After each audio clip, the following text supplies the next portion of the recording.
Bismillahirrahmanirrahim. Assalamualaikum warahmatullahi wabarakatuh.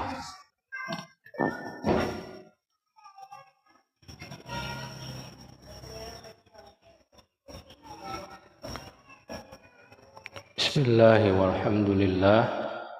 Wassalatu wassalamu ala rasulillah Sayyidina Muhammad ibn Abdullah wa ala alihi wa ashabihi wa mawalah. La hawla wa la quwwata illa billah.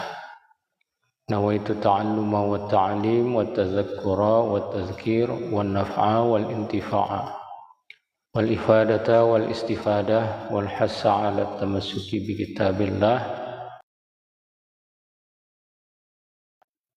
wa du'a ila al-huda wa dilalata ala al-khair ibtigha'a wajhillah wa mardatihi wa qurbihi wa sawabihi subhanahu wa ta'ala.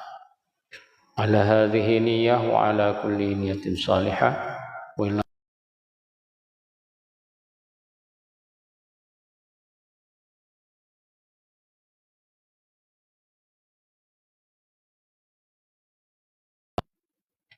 Bismillahirrahmanirrahim. Alhamdulillahi rabbil alamin. Ar-Rahmanir-Rahim Maliki yaumiddin. Iyyaka na'budu wa iyyaka nasta'in. Ihdinas siratal mustaqim. Siratal ladzina an'amta 'alaihim ghairil maghdubi 'alaihim waladdallin. Amin. Bismillahirrahmanirrahim. Alhamdulillahi rabbil alamin. Wassalatu wassalamu ala asyrafil anbiya'i wal mursalin. Habibina wa syafi'ina wa maulana Muhammadin sallallahu alaihi wasallam.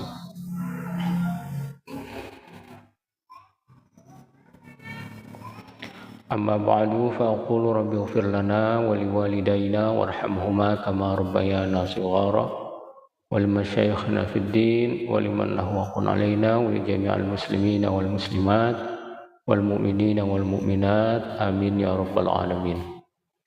Wa qad qala al muallifu rahimahullahu ta'ala wa adama an-naf'a bihi wa bi'ulumihi fid darain amin qala. Dan setengah daripada dalil keutamaan ilmu dan penuntut ilmu atau orang yang memiliki ilmu. Sabda Nabi SAW, beliau telah bersabda, al-ulama'u warasatul anbiya'i. Artinya, bermula ulama itu mempusakai ia akan anbiya. Jadi para ulama itu adalah pewaris daripada apa yang ditinggalkan oleh para nabi. Dan telah maklum bahwasannya tiada martabat yang mulia itu di atas martabat para nabi anbiya. Di manusia yang mulia, yang dimuliakan oleh Allah Subhanahu wa ta'ala itu tidak ada lagi kecuali para nabi. Dan demikian pula martabat orang yang mempusakai akan mereka itu. Begitu pula orang yang menjadi pewaris daripada para nabi. Maka tiada martabat kemuliaan yang tinggi daripada martabat mereka itu.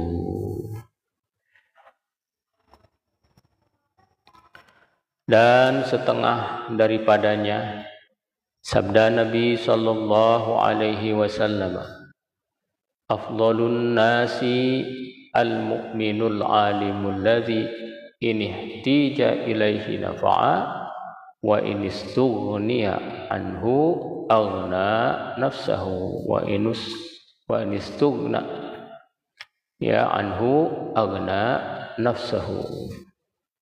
Artinya bermula yang terlebih afdal manusia, yaitu mukmin yang alim, orang beriman yang berilmu.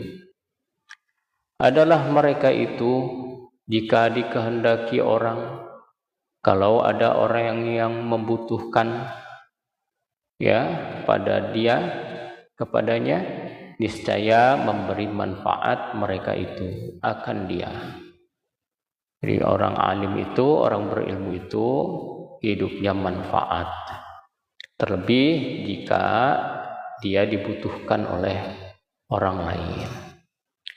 Dan jika terkaya orang daripada mereka itu, jika orang tidak membutuhkannya, niscaya terkaya diri mereka itu daripada orang.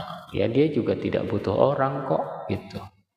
Kalau orang tidak butuh dia sudah punya ilmu dan dia tidak butuh kepada orang lain. Nah, artinya orang yang berilmu itu percaya diri hidupnya, ya, percaya diri. Dan setengah daripadanya sabda Nabi sallallahu alaihi wasallam, al-imanu uryan wa libasuhu taqwa wa zinatuhu al-haya'u wa thamratuhu al-ilmu. Artinya bermula iman itu bertelanjang, tidak berpakaian, dan pakaiannya itu takut akan Allah, takwa kepada Allah. Jadi orang yang beriman, dia itu akan punya rasa takut kepada Allah. Dalam arti dia akan sangat segan dengan perintah-perintah Allah dan dia akan menjauhi larangannya. Dan perhiasannya itu malu. Nah, perhiasan daripada iman itu rasa malu. Dan buahnya itu ilmu. Buahnya adalah ilmu.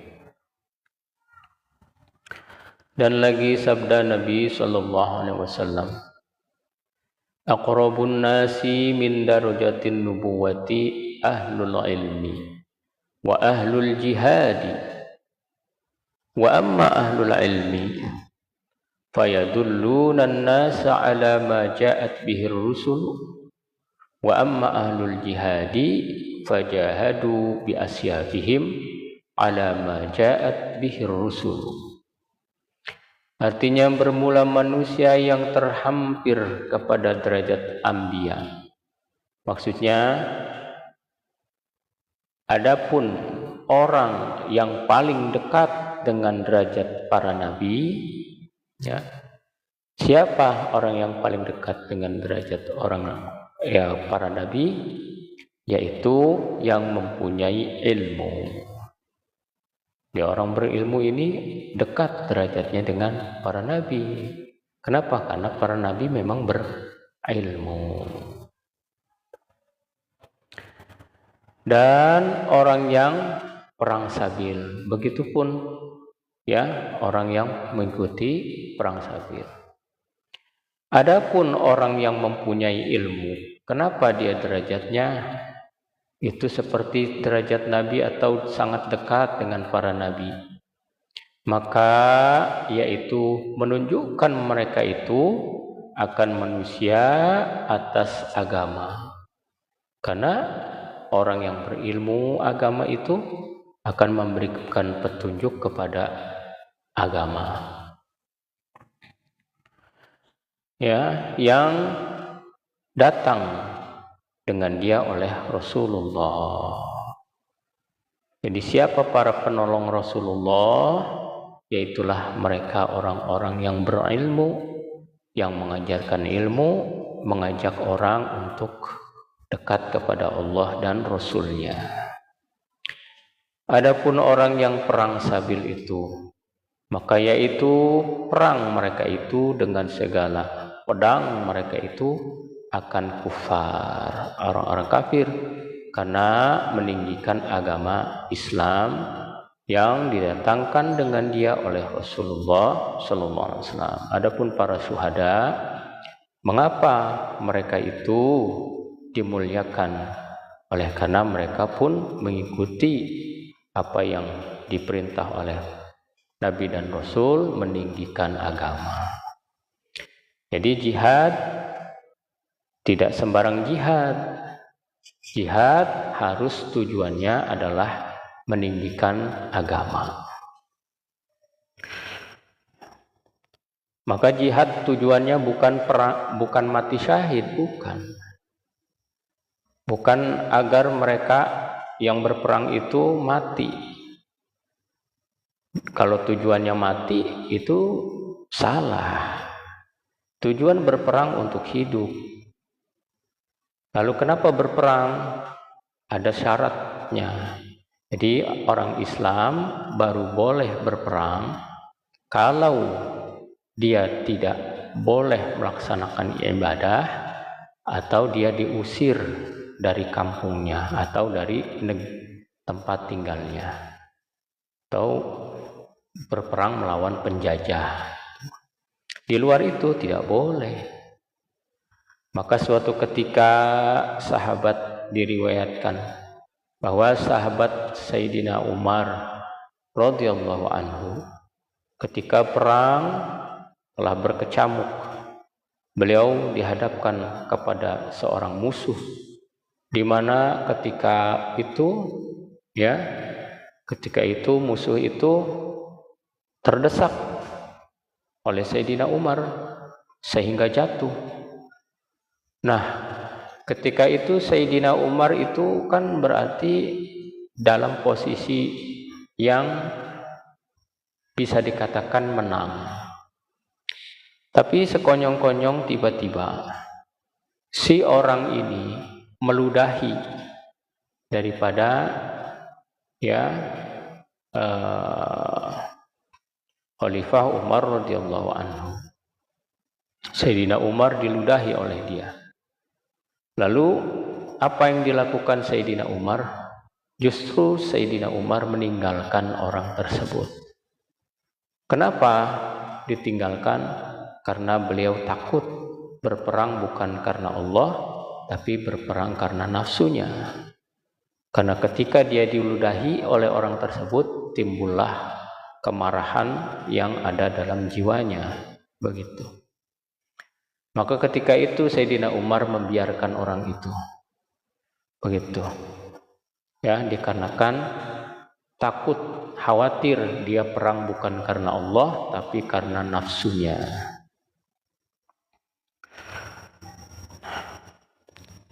Jadi tujuan berperang adalah meninggikan kalimat Allah, meninggikan agama, bukan semata-mata yang lain. Dan lagi sabda Nabi Shallallahu Alaihi Wasallam. Terima kasih ya Dek Ulia. Ya, terima kasih atas dukungannya. Mudah-mudahan menjadi suatu amal soleh. Karena di samping itu kita pernah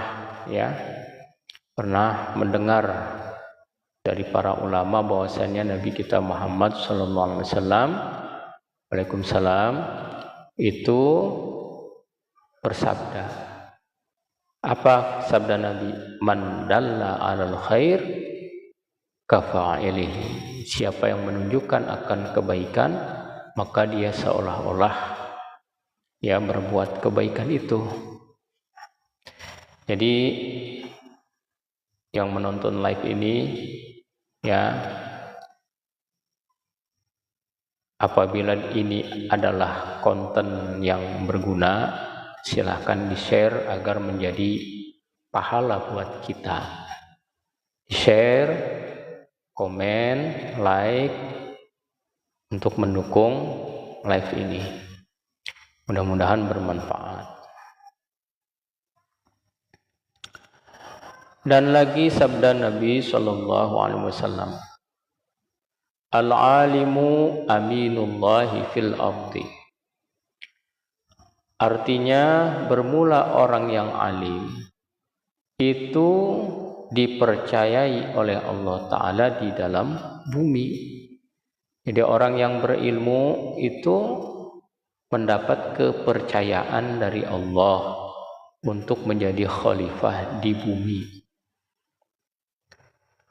Dan lagi sabda Nabi sallallahu alaihi wasallam, Dan juga sabda Nabi bersabda, yashfa'u yaumal qiyamati al-anbiya'u summa al-ulama'u summa syuhada'u.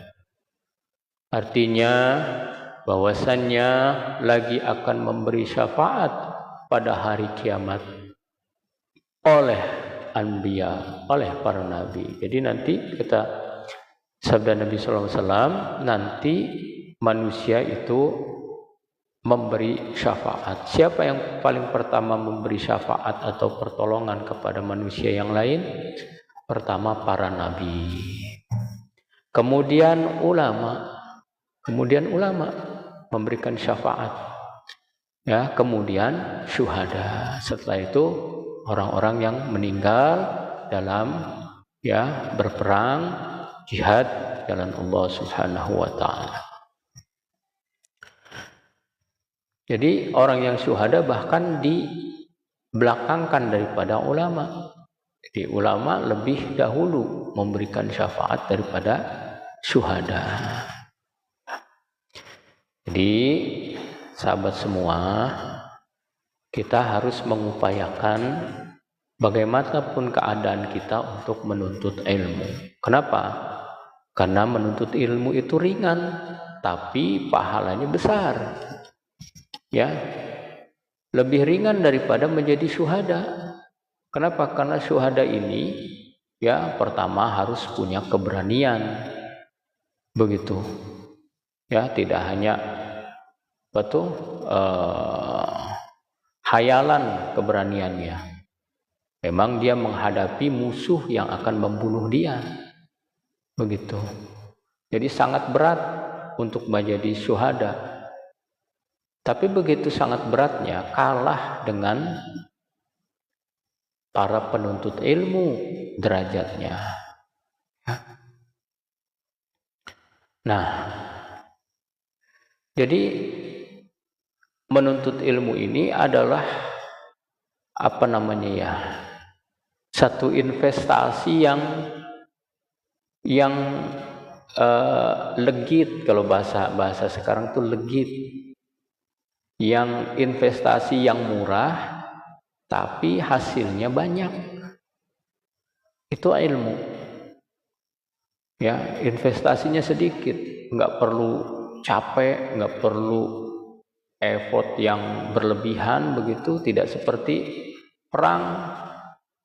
Perang itu kita butuh keberanian, butuh senjata, butuh alat perang, butuh tameng, butuh baju perang yang tentu tidak murah, kan gitu. Tapi ilmu ini modalnya murah. Hanya pena, hanya buku, atau kalau tidak punya pena, tidak punya buku, mendengarkan. Itu pun di dalam hadis Nabi yang lain, Nabi bersabda kepada sahabatnya Ibnu Mas'ud. Apa kata Nabi? Nabi bersabda, ya Ibnu Mas'ud, wahai Ibnu Mas'ud, julusuka sa'atan, la tamussu qalaman, wa la taktubu harfan, khairul laka min itqi alfi raqabatin. Al-hadis. Yang artinya, wahai Ibnu Mas'ud, sabda Nabi kepada Ibnu Mas'ud, dudukmu satu saat, sesaat di majelis ilmu tanpa menyentuh pena.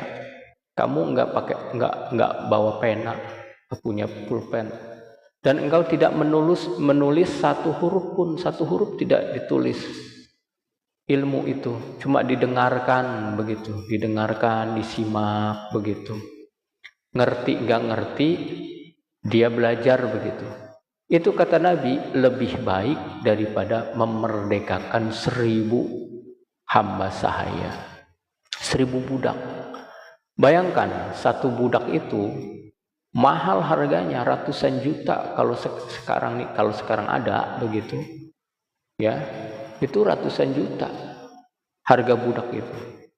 Dikali 1000 itu masih kalah jumlah kebaikan yang kita terima ketika kita menuntut ilmu. Jadi ilmu ini adalah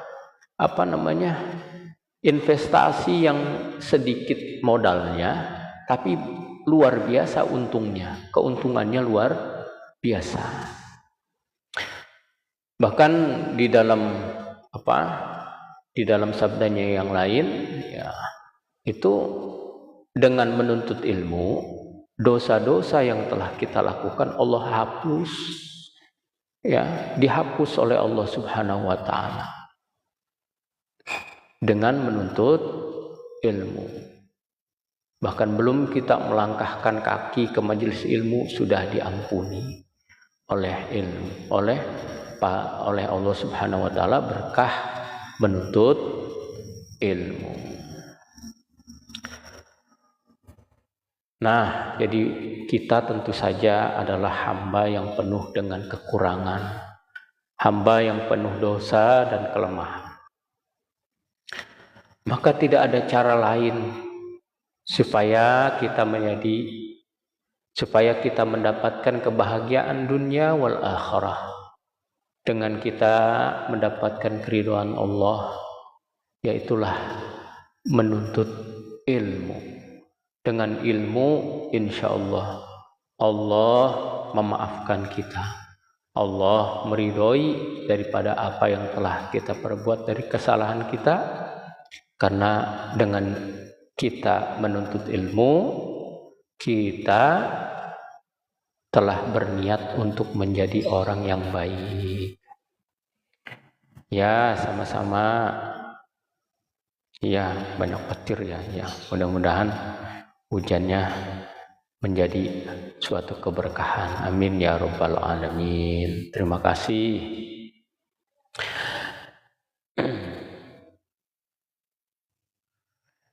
Jadi cukup hanya sedikit waktu kita luangkan untuk menuntut ilmu, itu sangat luar biasa.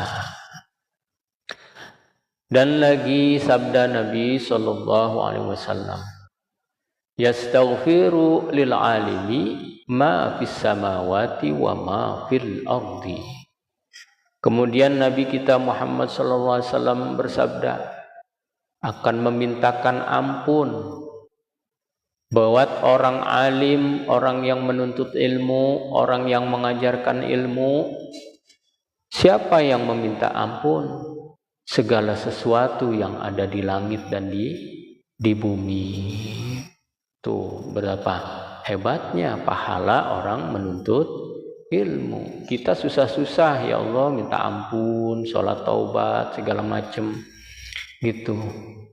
Mending nuntut ilmu mah kita nggak capek gitu, udah dibantuin, ya, kita meminta ampun kepada Allah Subhanahu wa taala atas dosa-dosa yang kita lakukan, dibantu oleh apa saja yang ada di langit dan di bumi, semua memintakan ampun buat kita.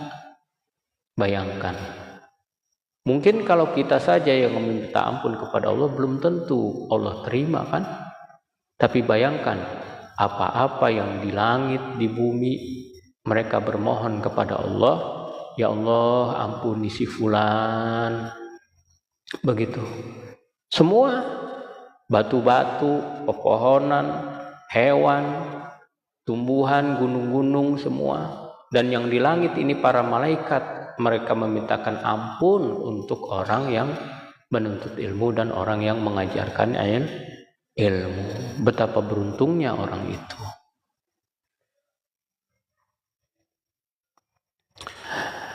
Artinya meminta ampun kepada Allah Ta'ala bagi orang alim oleh segala malaikat yang di dalam 7 petala langit, 7 lapis langit. Di 7 lapis langit malaikat itu meminta ampun buat dia, dan segala isi bumi, dan semua isi bumi meminta ampun kepada Allah buat orang yang menuntut ilmu. Dan lagi sabda Nabi sallallahu alaihi wasallam, gimana cara invite-nya ya? tak pencet invite. Nggak bisa.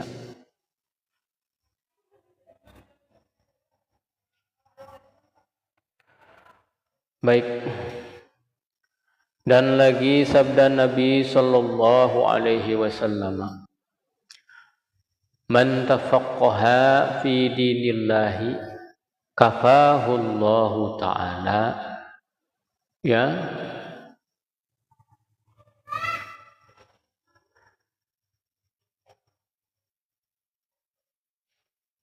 kafahu Allah taala, apa ini, ma ahammahu wa razaqahu min haitsu la yahtasibu.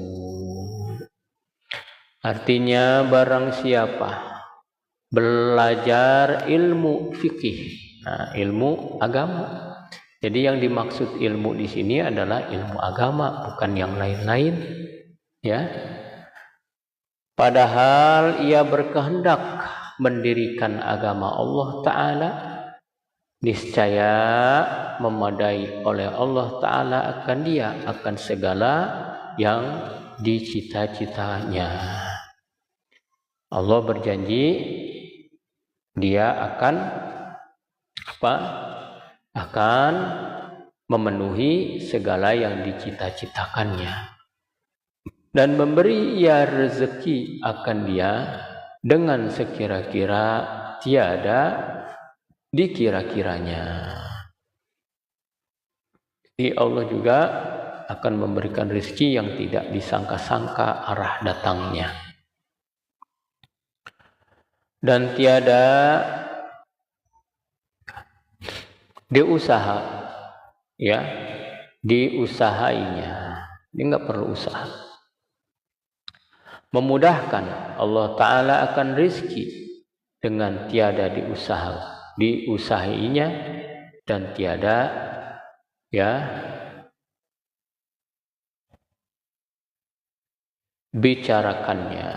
Jadi enggak begitu besarnya rezeki Allah, tidak bisa diomongin lah gitu, tidak bisa dikira-kira begitu.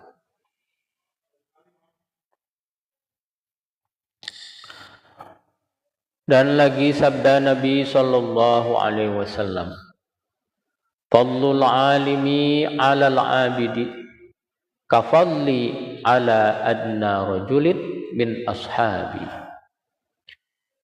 Artinya bermula kelebihan, yakni keutamaan orang yang alim atas orang yang abid itu seperti kelebihanku atas sekurang-kurang laki-laki daripada sahabatku. Jadi orang alim itu kepada yang lain itu seperti aku, kata Nabi, kepada orang yang paling bodoh daripada sahabatku. Bukan paling bodoh ya, pulang. Nggak ada sahabat yang bodoh, sahabat yang paling kurang pengetahuannya atau kurang kesolehannya.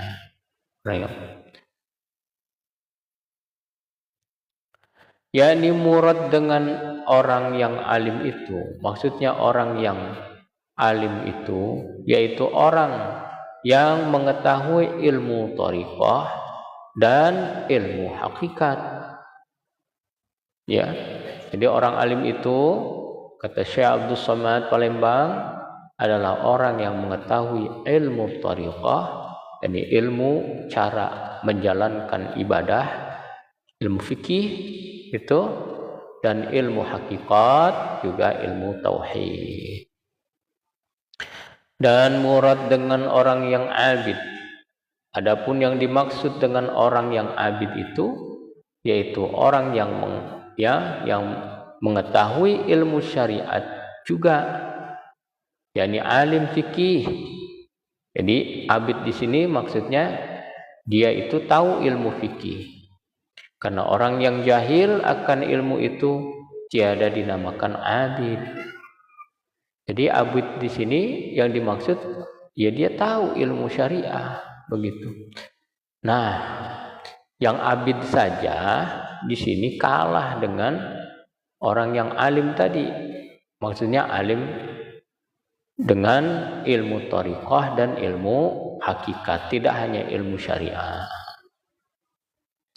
Nah, bagaimana orang yang nggak belajar fikih, yang tahu fikih aja, ya ini masih dianggap rendah dibanding orang yang mengetahui ilmu thariqah dan ilmu hakikat.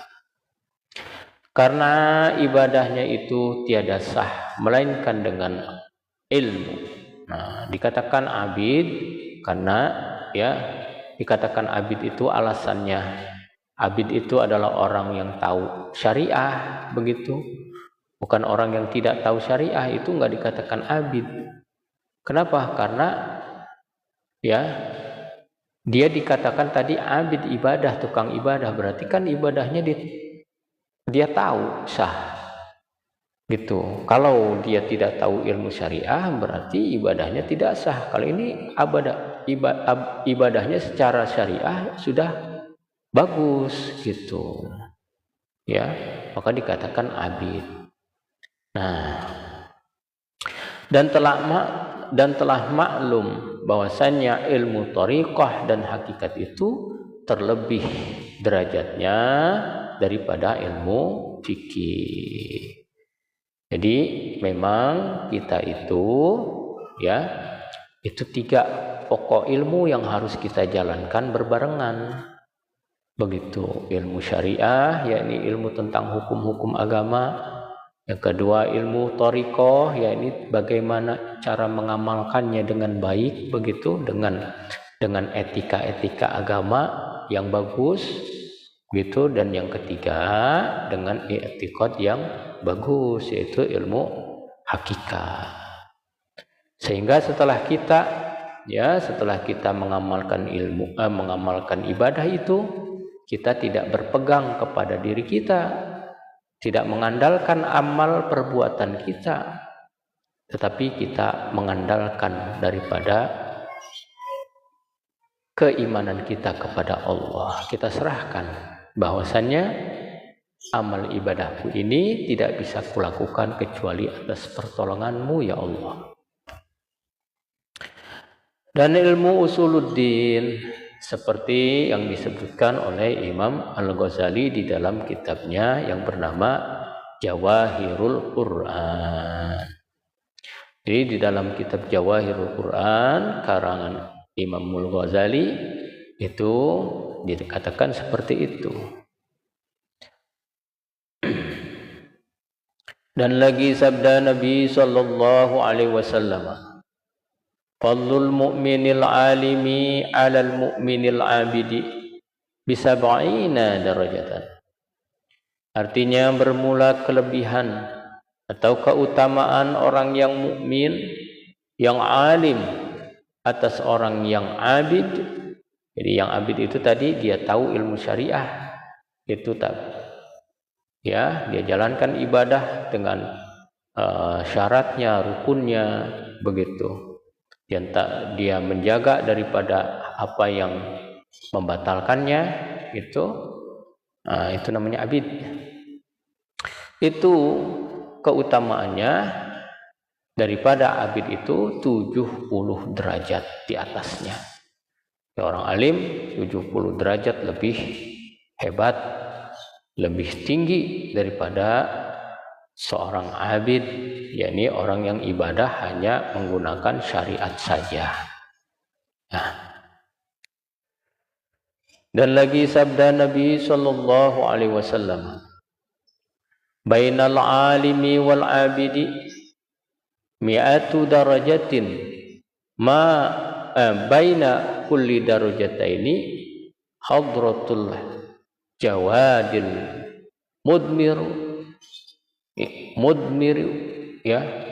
mudmiri bisab'ina sanatin. Artinya antara orang yang alim dan orang yang abid itu 100 derajat. Antara tiap-tiap 2 derajat itu perjalanan kuda yang sangat pantas sekira-kira 70 tahun. Jadi maksudnya kuda yang sangat cepat ya. Jawad itu adalah Jawad, ya Jawad, bukan Jawad tapi Jawad. Jawad itu adalah kuda perang. Nah, kuda perang itu tentu saja bukan kuda biasa, ya, karena dia dipersiapkan untuk ya menghadapi musuh. Ya, kalau di sini kuda perang tuh seperti tank, ya dulu kan apa tuh kuda, nggak ada tank, nggak ada apa tuh namanya pesawat jet begitu. Nah itu diabaratkan kuda perang itu ya, kalau sekarang itu peralatan canggih ya untuk melawan musuh. Nah itu perjalanan, kalau sekarang nih dikiaskan perjalanan pesawat jet yang paling cepat itu sejauh ya atau selama 70 tahun di antara 2 derajat itu perjalanannya seperti itu. Padahal itu perjalanan yang sangat cepat, tapi ditempuh dalam 70 tahun. Jadi berapa jauh kalau kita bayangkan, begitu begitu jauhnya derajat orang yang memiliki ilmu, ya begitu jauh derajatnya daripada orang yang tidak memiliki ilmu.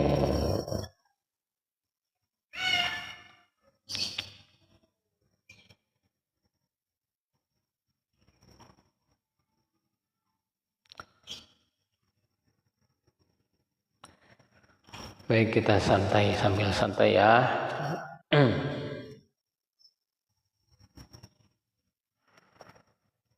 Ini kitab Sayrus Salikin.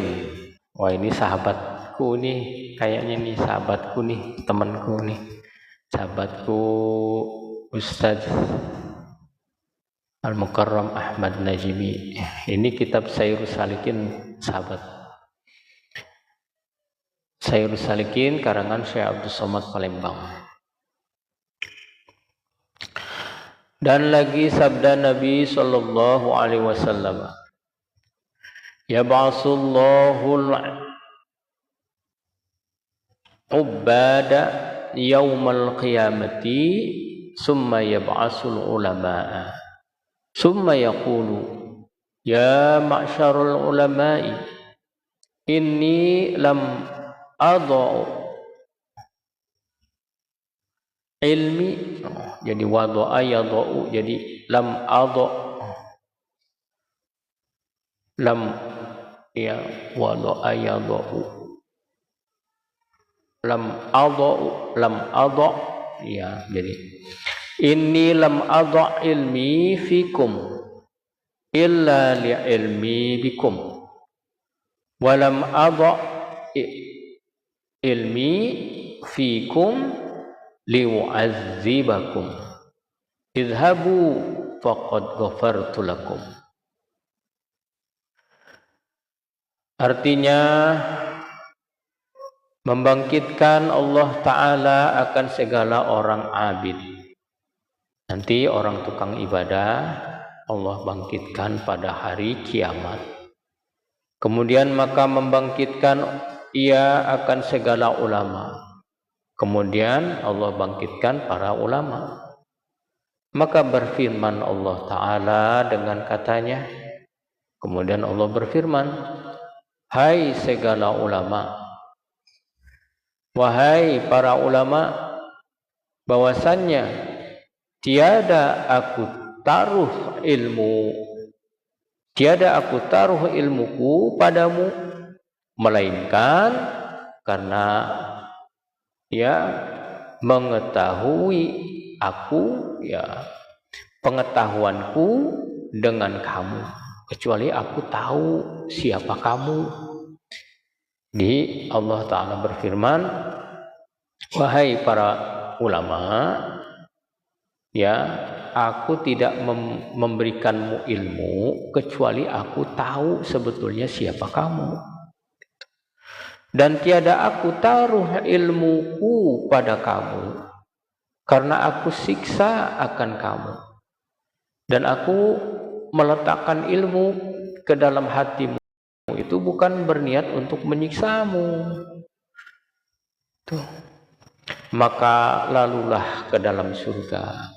Maka Allah Ta'ala berfirman, ya, kalian masuk surga. Aku berikan ilmu itu karena aku telah memilihmu, ya, memilihmu menjadi hambaku yang aku memang inginkan kau masuk surga. Maka pergilah kamu ke dalam surga, kata Allah. Maka lalulah ke dalam surga. Maka sesungguhnya telah aku ampuni bagi kamu. Tuh. Jadi sahabat semua yang dimuliakan oleh Allah Subhanahu wa Ta'ala, yang Al-Fakir cintai, bahwasannya salah satu ciri berarti, ya, ciri bahwa Allah Subhanahu wa Ta'ala mencintai seorang hamba dan Allah menginginkan kebaikan untuk seorang hamba itu adalah hamba itu gemar menuntut ilmu. Wa qila ya Rasulullah ayyul a'mali afdal? Faqala al-ilmu billahi azza wa jalla. Faqila ayyul a'mali tazidu? Ya,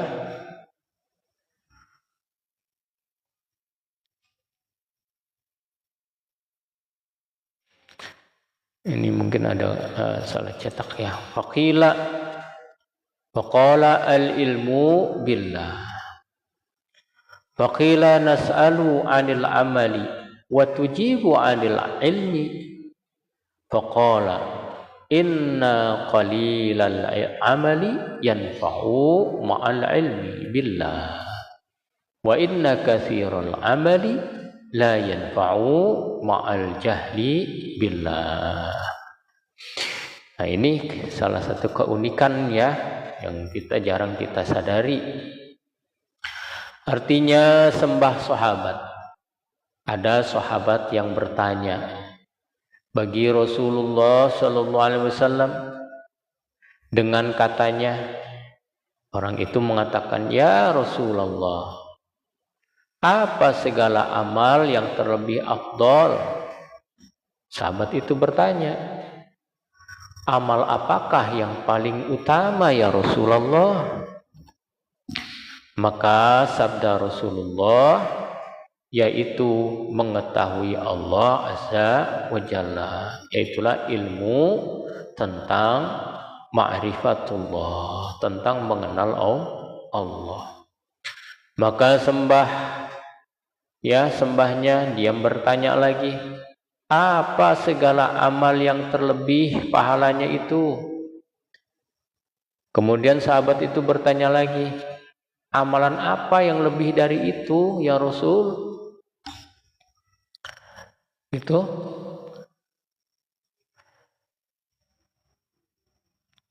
pahalanya lebih banyak. Maka Nabi pun menjawab, yaitu mengetahui Allah Ta'ala. Jawaban Nabi, ya, ma'rifatullah. Maka sembah hamba bertanya daripada amal. Kata sahabat itu, ya Rasulullah, hamba ini bertanya kepadamu yang mulia, bertanya tentang amal apa ya Rasul, dan engkau jawab dengan ilmu. Aku bertanya amal apa, tapi engkau menjawabnya ilmu. Maka sabda Rasulullah Sallallahu Alaihi Wasallam, maka Nabi menjawab bahwasannya amal serta mengenal Allah Ta'ala itu yang terlebih manfaat, dan bahwa banyak amal serta jahil, amalnya banyak tapi tidak mengerti tentang Tuhan, tidak tahu ya kemuliaan Allah Ta'ala itu, yaitu tiada memberi manfaat. Dan hasil daripada perkataan Imam Al-Ghazali di dalam kitabnya yang bernama Jawahirul Quran, bahwasannya ilmu tariqah dan suluk dan dinamakan ilmu tasawuf, yaitu terlebih tinggi dan terlebih mulia daripada ilmu fikih dan ilmu kalam, ilmu usuluddin. Dan yang terlebih tinggi dan mulia daripada ilmu itu yaitu ilmu ma'rifat billah dan dinamakan ilmu haqiqah. Adapun ilmu tariqah wallahu subhanahu wa ta'ala. Nah, kita cukupkan sampai sini dulu ya. Semua insyaallah nanti akan kita lanjutkan di pertemuan live yang akan datang. Hadanallahu wa iyyakum ajma'in. Assalamualaikum warahmatullahi wabarakatuh.